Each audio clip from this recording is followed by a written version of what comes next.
What's going on, guys? Apathettic here with all your tips, recommendations, and everything in between to make sure you are set up for success in the Crucible. And today we are reviewing the exotic heavy machine gun Xenophage.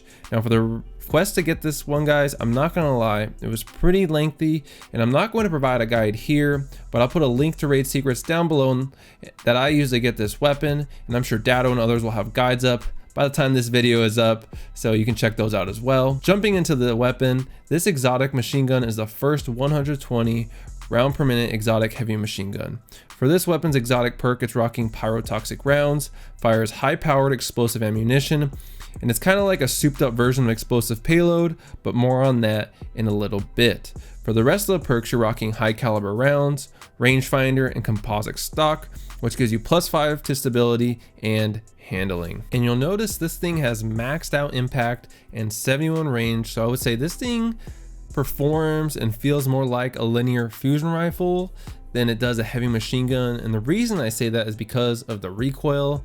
I mean, damn guys, this thing kicks, which I guess you should expect just by the looks of this thing. But getting into how this weapon performs, Xenophage will pick up 3 shots when picking up heavy and does 150 to the body, because from testing this weapon, it doesn't seem that it can hit precision shots. Now I'm not sure if this is intended or not, but I'm going to assume it is, because I don't think they would miss something this fundamental. So to kill any guardian, it's going to take 2 shots with this weapon to secure a kill. What about supers? With supers, you're going to be doing 74 damage per shot, meaning you're going to 3-tap most guardians in their super. And I can confirm that you definitely don't want to use Xenophage to challenge any titans who are in a bubble, because you won't stand a chance. Now overall, I would say just by looking at some of the things we've talked about so far, I am somewhat disappointed with this weapon, especially considering the complexity of the quest to get it. I really think if this weapon had the ability to hit precision shots, it would be a little bit more appealing to me. But before we, make our final judgments, let's talk about the exotic perk, because that's really where this weapon gets interesting.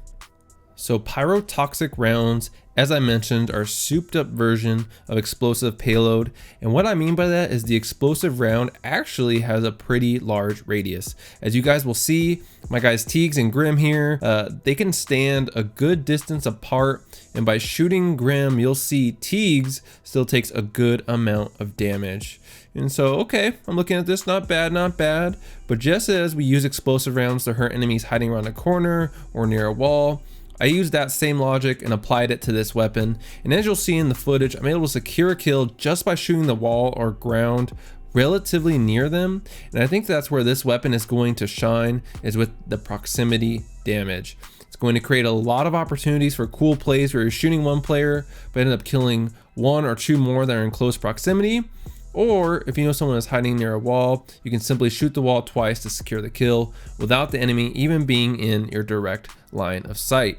The only challenge with this type of play I see is that when you use this gun, depending on the scenario, you're going to have to keep, it very front of mind that shooting directly at your opponent won't always be the most effective way to use this weapon. And I know for me, that's going to be a hard habit to break.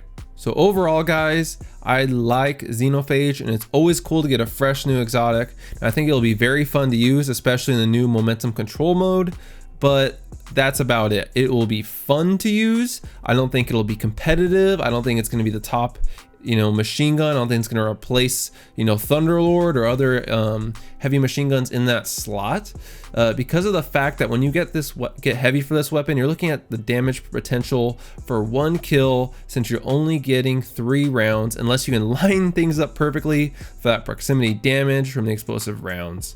But let me know in the comments how you guys enjoy this weapon and what you thought of the quest to get it. Do you guys feel like the quest was worth it to get a weapon that maybe isn't quite as powerful as we thought it would be? Because personally, guys, I was expecting this weapon to be a 1-shot kill, or at the very least 1 shot with precision damage. But since there is no precision, that definitely changes how I think a lot of people are going to see this weapon.